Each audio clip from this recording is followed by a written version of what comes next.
Well, I've spent a lot of time over the last few months traveling all around New York, from Buffalo to the Bronx to Brooklyn.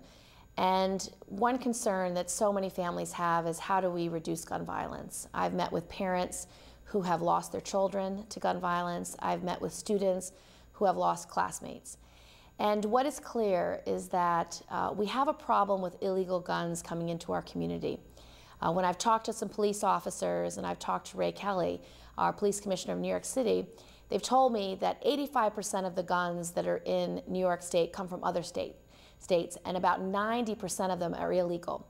So one of the first things I'm going to work on is a very tough anti-trafficking piece of legislation to make sure these illegal guns are not finding their way into the streets of New York and in a place where they can harm our children. So I'm going to work on that bill. There's also a necessity to make sure law enforcement has access to all the tools and information they need. So there's a measure in Congress that we're going to fix a law. It's called the T-Hart Amendment, to make sure that they have access to all the trace data that they need to follow through and figure out where these weapons are coming from.